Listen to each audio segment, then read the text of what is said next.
Focus and clarity will drive productivity. Make it your ambition to live a peaceful and content life. Last thing would be for PWDs, work on your dreams with your own hand. You would really experience that aha moment, that satisfaction na you were able to do it on your own. Come and fly away with me. Come and fly away with me. Very beautiful to see that the way you were raised at home is also how you're leading your company right now. And if I remember correctly, one of your goals is to make sure that you're creating a safe space for your colleagues, no, for your team. And I was just wondering if you have stories that somehow validates your goals or experiences where you were able to tell yourself that you're reaching the goal that you set for the rolling media. Yeah. Actually, I'm very proud to say na yes, I'm happy na we have members inside my team who are PWDs. I'm just really, really happy and I'm happy that you asked this kasi I have never get to talk about my team, how proud I am of what they have become and how much they helped me building this vision that we have. And just recently, we hired another girl. She is also a disabled and now she's working with us for the past 6 months. And again, this just really celebrate the vision that we have for the business. So now, Ma'am Jozelle, if I'm a regular person who is listening to our podcast, how do I get myself involved in this advocacy?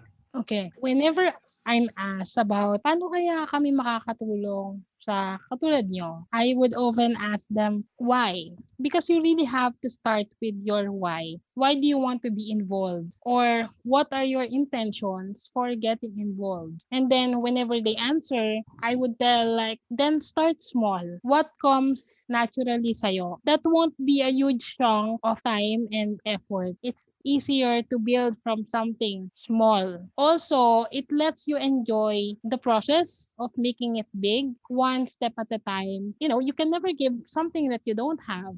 So, kung ano lang yung meron ka, kung ano lang yung kaya mong ibigay.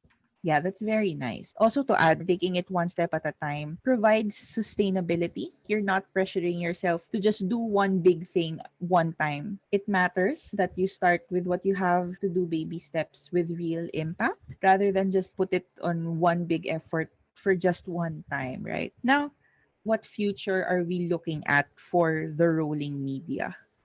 Oh, my hopes in life, my aspirations, the dreams that I want. You can definitely hear it how excited I am to share it. One is for me to be able to get at least 50% workforce, having PWDs around me working as a team. That's really my game plan for the next 5 years. And having that foundation for kids with disabilities. Kasi we all know that sa pagiging bata mo talaga mauhulma yung pagkatao mo eh. Kung bata ka pa lang, mauhulma ka na in a way na makikita mo yung worth mo as a person and knowing your worth is your best armor in this life, then I'd be really happy to see their precious faces dreaming big as they can see for themselves. Thank you so much, Miss Jocelle. I also want to ask, for those who are in the disability sector who are having difficulty finding an environment that to give them strength as much as the environment you grew up in has given you strength. Meron po tayo no, marami po sa Pilipinas Yes, na hindi definitely. nakakaintindi. Tama ma'am, no? Hindi nakakaintindi ng needs ng people with disabilities and nahihirapan silang mag-break through the barriers that they have. Ano po ang message po natin for them?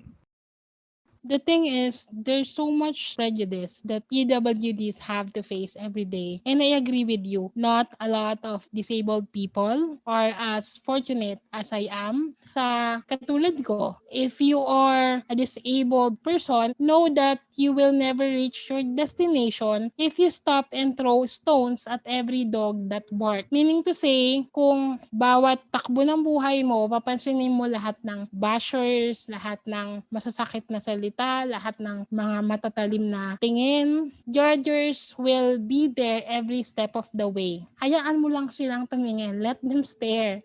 Ikaw kumalma ka lang. I know it's easy for you to say that, you are in that position. But I was never always in this position. It's just that I had, a moment with myself. I had to talk to myself like, hey, ano ba yung mas importante? Yung sinasabi nila o yung direksyon na nakikita mo para sa sarili mo? So instead of using your energy on these senseless people, focus and clarity will drive productivity. Make it your ambition to live a peaceful and content life. Last thing would be for PWDs, work on your dreams with your own hand. You would really experience that aha moment, that satisfaction na you were able to do it on your own. But always be grateful for every person who will support your vision, who will believe in you and give you a hand. Because these people who root for you will always be your greatest asset in achieving the life you have always dreamed of.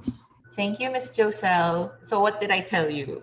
Inspired, right? Empowered. I mean, I remember when Ken and I were talking to her, we were holding back tears because everything became so emotional and you really just rooted for her and her experiences, and you can really see how strong of a person she is. Yeah, definitely. And when you're hearing her story, you could hear the strength and the passion in her voice that she wanted to make the spaces that she is in a more inclusive one, not only for herself, but also to the people around her. And I really do hope that in 5 years or even less, that she will achieve her goal in making her company more inclusive by employing 50% of its workforce with people with disabilities. So Ken, another thing that struck me when Giselle was telling us her story was her message to those who are like her. She said there that you need to work on your dreams with your own hands because it makes it more fulfilling. And I really hope that that happens for everyone out there. She also talks a great deal about ownership, that it is in knowing and owning your story that you're able to change yourself and at the same time change and inspire people that are around you.